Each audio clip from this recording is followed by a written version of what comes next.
Well, this is Tina Kadish, your podcast host of the Employee to Entrepreneur podcast. We come here every week and we have amazing speakers that share their stories of how did they transition today as an entrepreneur. And they might have been in a corporate career like myself. That was me. I transitioned from an employee to being an entrepreneur today as a business coach, and I empower other women who want to transition, who want to, more importantly, find their passion, live life on purpose, and be successful. So today, I'm honored to have Raquel Soto. And let me tell you a little bit about Raquel. Her business is your GPS for success. Can't wait to hear more about that. But she's a best-selling author, speaker, and the television host of One Breakthrough Now, a weekly show airing on Apple TV, Roku, and more. As a Christ-centered mindset coach, Raquel blends biblical principles with neuroscience and emotional regulation to help high achievers experience rapid lasting transformation. Her best-selling books can be found on Amazon, and her work continues to impact lives through her transformative communities, the Society and the Ark. So thank you, Raquel, for being here. I just love having amazing women that have been on this journey. And tell me a little bit about you today and how did you get started? And tell us about your GPS for success. What does that mean? So take it Thank away. you so Yeah. much. Thank you so much for having me on your show. I'm so excited to be here with you and your audience. And it's really funny because a lot of people are like, well, how did you get started? I really got started in kindergarten. I remember coaching back then. My mom tells this story. I don't remember this, but I remember the sense of having fun. And my mom said that she dropped me off. And like, most kindergartens, they're like, no, mama, don't go. And like hanging onto the mom's legs. And I just looked at her and I said, are you coming back? And she says like, yes. I'm like, okay, then you can go.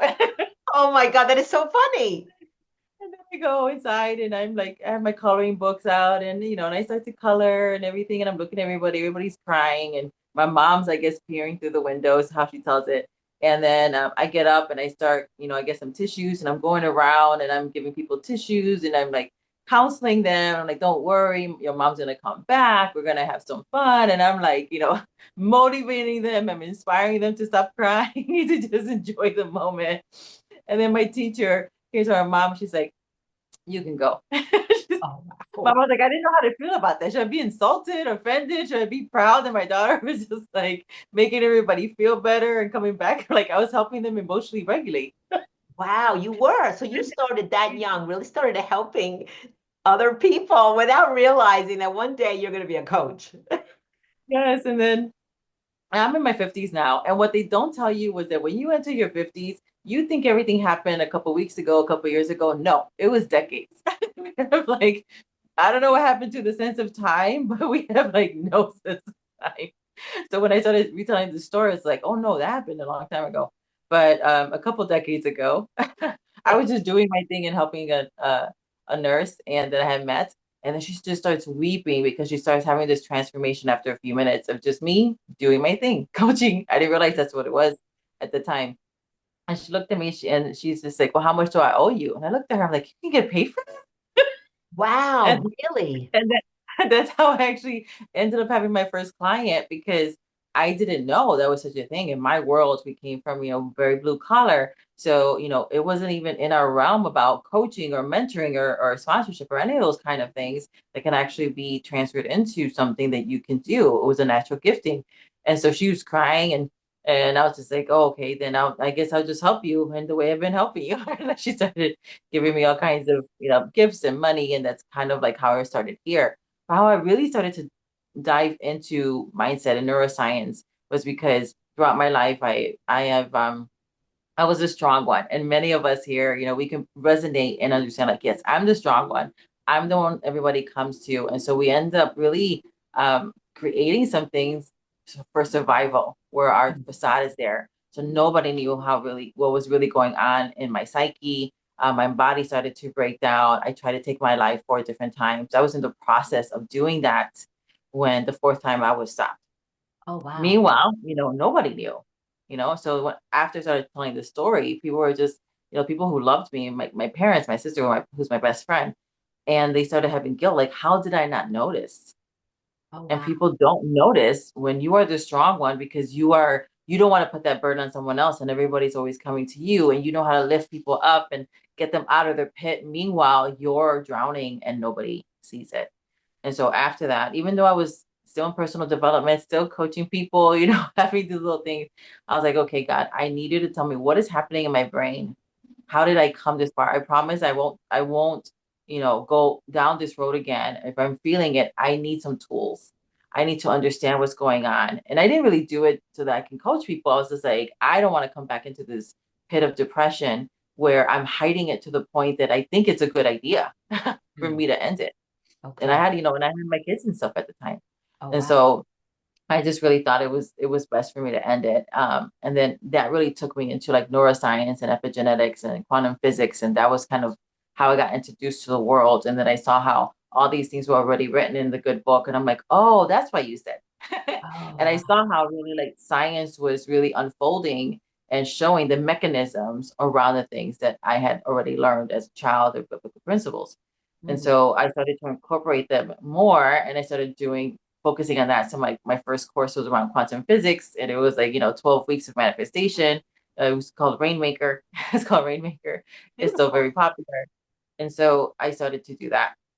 And then, I was just doing it part time. I really knew that at some point I would do this, but it's one of those things where you're like, yeah, it's almost like half fantasy, half belief system. Where like, I think I'll end up doing this at some point, maybe after retirement. I retired from corporate, and then it was March of 2019, and I was Okay. in prayer meditation, and I just really got this unction, like, oh no, you need to leave this job in 90 days.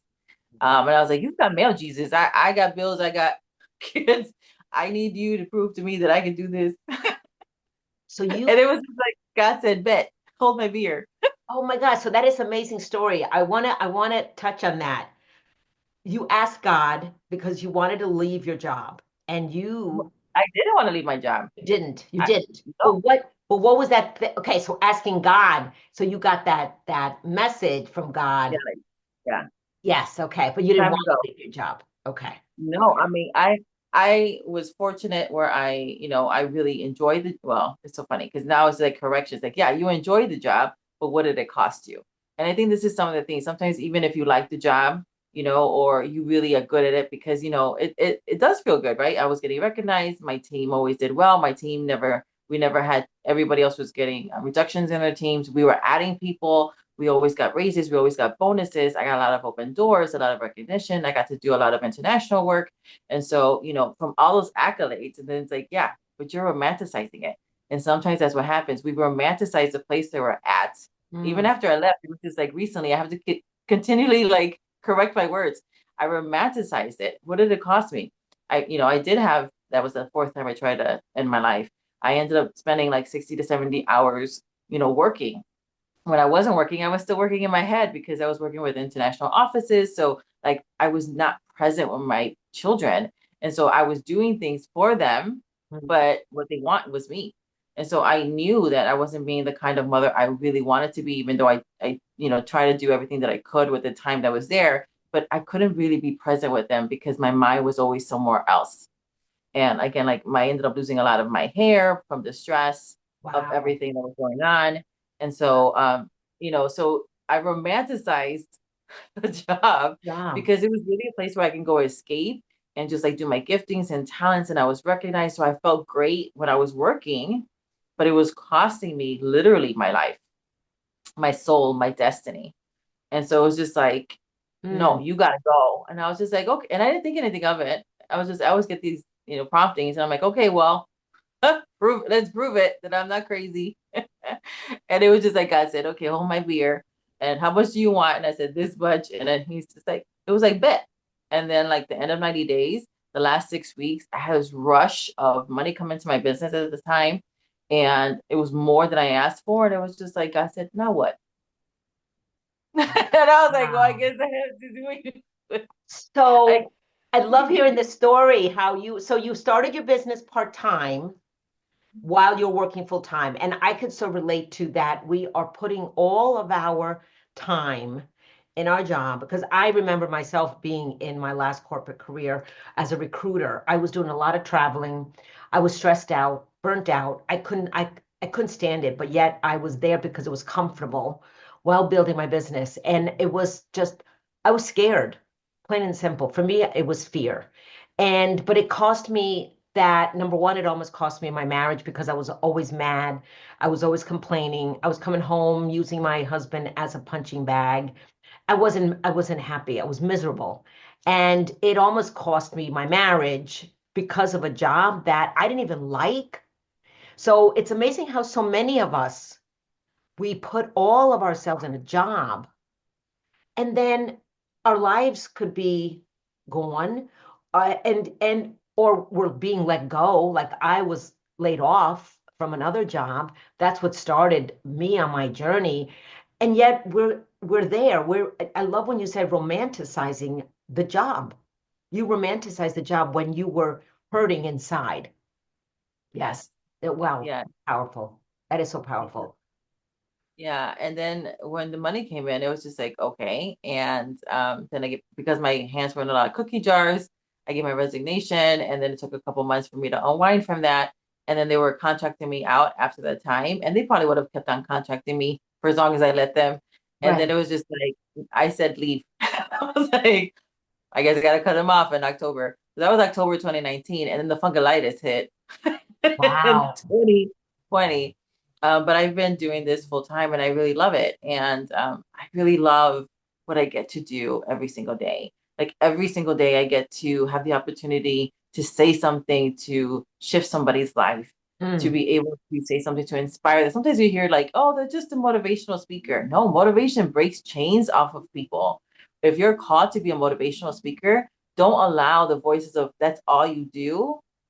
No, you get to break the chains off of people with words. it's You get to true. activate their destiny because you are inspiring them. The word inspire has a definition of like God breathing on them. So you're releasing life when you are inspiring. You are releasing life when you're motivating them. So for any of those, especially those who are called to write a book or to be a motivational speaker, know Yes. that you're not just speaking, you're activating their destinies, you're putting them back in their path, you're breaking things off them through the vehicle of speech. And I was like, what Yes. a beautiful and honorable thing that you get to do, whether you're speaking or writing or singing or whatever modality that you're being called to, know that it is noble and that don't allow somebody else because they're like, oh, that's nothing. Everybody's doing it, blah, blah, Exactly. blah. Exactly. So I love that. I love what you said, releasing life on someone. You just don't know how your words will impact someone else who you could save someone's life from committing suicide. Yeah. Okay, based on words that you might be saying. And your story that, I didn't know this, that you shared today. And thank you for sharing this story with us. So who do you help today? Who would I be someone that you help? I help high achievers who mostly women who come to me. They really want it all without compromising their faith. So Okay, how do you do that? How do you not compromise? Because not all money is good money. And that's right. sometimes, it's like some opportunities can come to you and you're like, oh, I should compromise. And it's like, yeah, we can compromise and negotiate, but you never want to compromise your values. You never want to compromise your non-negotiables and really understanding that. So sometimes, women come to me because of that, or they come to me for various reasons, but all of them are high achieving women who really want it all. I was like, yeah, you can have it all at the same time, and you don't have to compromise who you are. So like we get rid of imposter syndrome, confusion, all this haze of misdirection. Sometimes we get too many options. We're like, I don't know how to pick that. So I help people to get back into their zone of genius because your thinking is your real gift. And then we can strategize from that Mm. moment. I love that. And one thing that also, don't compromise your values. And I always say this to my clients, even if you want to get a job in a company, don't compromise your values. Don't just take a job because it's it's giving you money.